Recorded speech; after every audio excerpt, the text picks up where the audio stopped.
I'll be doing a reading from the book The Pawn by Stephen James. Special Agent Patrick Bowers never met a killer he couldn't catch until now.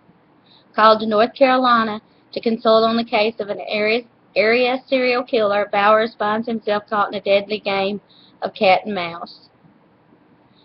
Cunning and lethal, the killer is always one step ahead of the law, and he's about to strike again. It will take all of Bowers' instincts and training to stop the man who calls himself the illusionist. Thrilling, chilling, and impossible to put down, The Pawn by Stephen James will hold you in its iron grip until the very last page.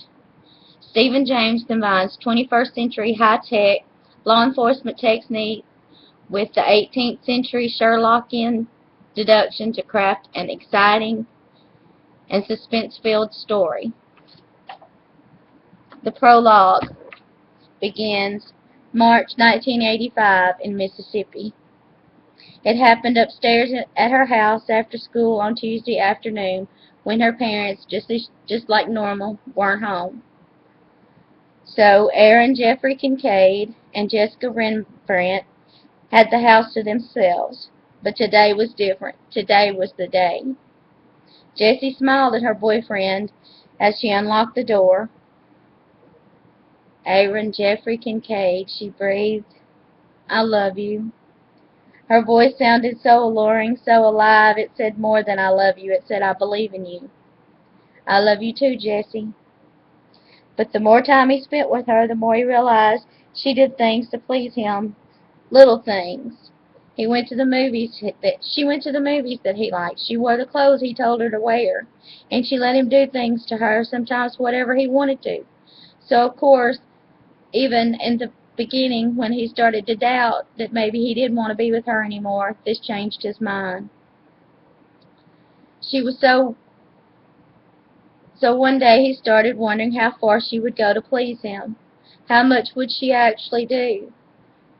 Who wouldn't wonder these kinds of things? They headed upstairs to the bedroom.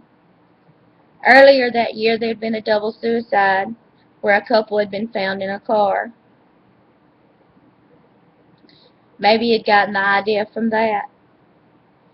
It's all about to be over soon, Jessie said as they entered the bedroom, her voice more agitated now and excited. Maybe fear had crept in.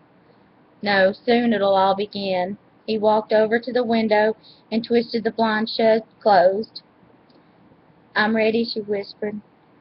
It's a cruel world, said Aaron Jeffrey Kincaid.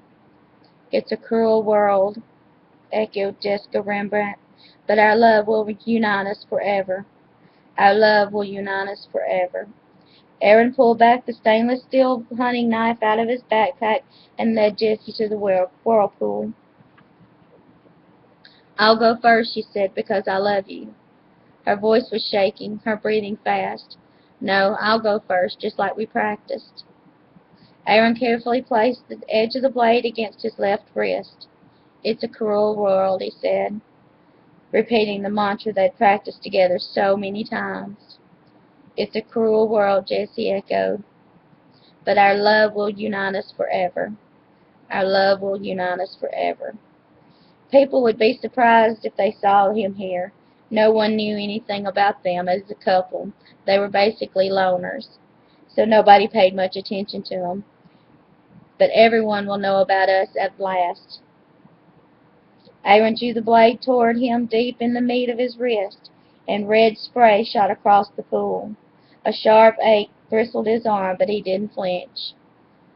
Should I do the other one right away? He asked Jessie calmly. No, she whispered. We need to leave the same time. Hand me the knife. He held to her handle first across the streaming, swirling water. This life is so unpredictable, Jessie. Who knows what the future holds? But our love will unite us forever, she whispered. Our love will unite us forever, said Aaron Jeffrey Kincaid. She took the knife and placed the blade against her wrist, looked up at him, and said, Forever. Forever, he agreed. She pulled the knife sharply across her left wrist and let out a gasp. He'd shown her how to do it right. She believed in everything he told her. He knew she did. She believed in Aaron Jeffrey Kincaid more than anything in the world. "I'm doing this for you, Aaron," she said, and looked into his eyes and told him it was true. She would have done anything for him, had done anything for him. "I love you," she said. "I know," he told her. "I'm scared," she whispered. "Don't be scared. We're going to be together now. There's nothing to be afraid of. Just do the other wrist like we practiced, and hand me the knife. Nothing can keep us apart. Nothing." "Help me," she said feebly.